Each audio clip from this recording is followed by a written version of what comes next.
What is up, guys? Sonduren Fanarredha here. Today I'm going to be doing a video telling you why I think the 2008 Audi R8 is poised to be a future collectible and classic car.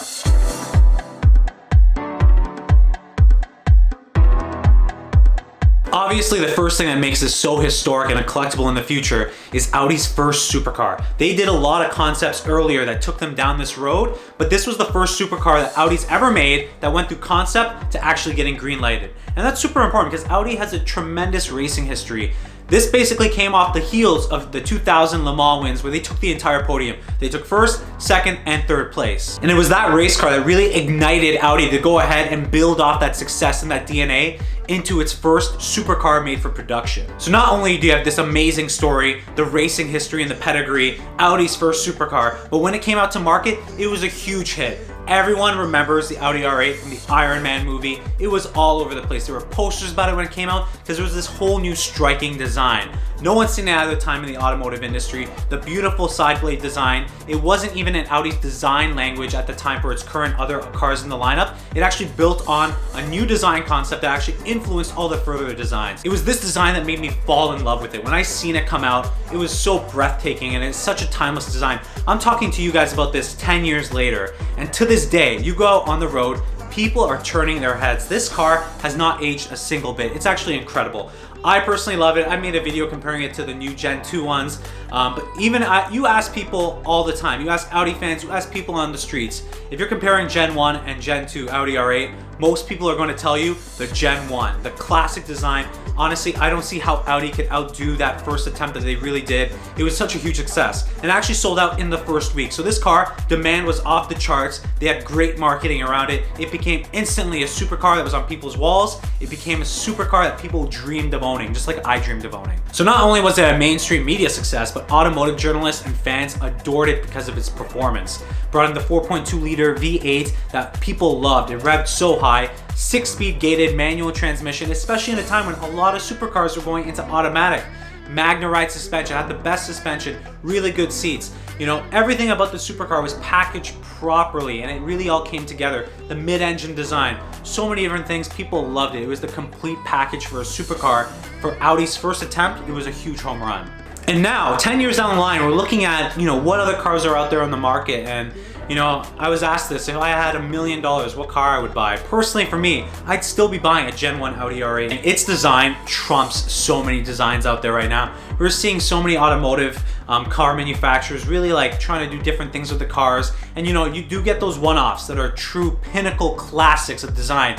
The Honda S2000 is one example. The Audi R8 is another example. I'd say the DB9 is another example.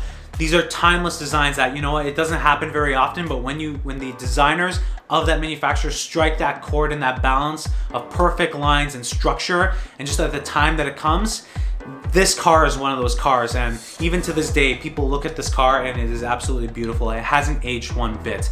A lot of people at my age, when they were, in high school, they were 18, 19, 20 when this car came out.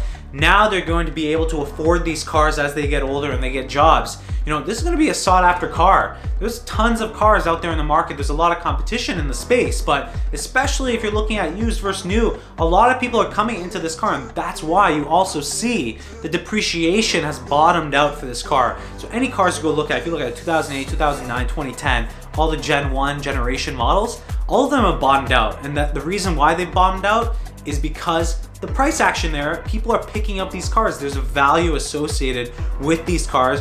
You keep them in good condition because of all those things I just mentioned. The nostalgia, the performance, everything just came together so perfectly. So I think that this Audi R8, this generation, Gen 1, is going to be a classic in the future. That's why, it's not the reason actually I bought mine. I bought it because I love it, but that's why another reason why I'm holding it, because I know this car is going to be a classic. Being Audi's first supercar, coming out of this great heritage from Le Mans, everything about it has come together in such a perfect way. And honestly, to this day, there's no other car in the market that gets me to smile more. When I think about what options I would have if I had $1 billion and I could spend it on whatever car I want, like a Pagani or a LaFerrari or the McLaren P1, which is also very sexy. You know what? For me, and I think for a lot of people out there, the Audi R8, the first gen, just strikes something in our hearts. And It might have been when I was watching Iron Man and I saw, you know, my star Tony Stark at the time go in that car, and it really made it real for me. And it's just such a beautiful machine, finely crafted machine, and it's a piece of art. For me, it's a piece of art that I'm carrying around. So, you know what? Those are the reasons why I think that this car is going to end up being a classic one day in the future. Let me know your thoughts in the comments down below. I'd love to hear your opinion. I just did a video against, again, Gen 1, Gen 2. A lot of people are saying Gen 1. It's all about Gen 1, and I think that's going to lead credence to the fact that these cars are at the bottom of the depreciation curve. They're gonna go up in value one day. They're gonna be a collector's item one day. So if you're holding on, or if you're looking at a Gen 1 Audi R8 to buy, these are really good things to keep in mind when you're buying this car, or if you're holding the car right now. Obviously, no car is an investment. You never know if it'll actually go up or not. But if there's one car that might, and very well have a chance to do that, it would be the first generation Audi R8. Thank you guys for watching this video. Make sure you subscribe to the channel. If you want to know more how I picked up the car, any of the other Audi R8 videos I got, I'll put up a little playlist up on the video here, and I will see you guys in the next video. Peace.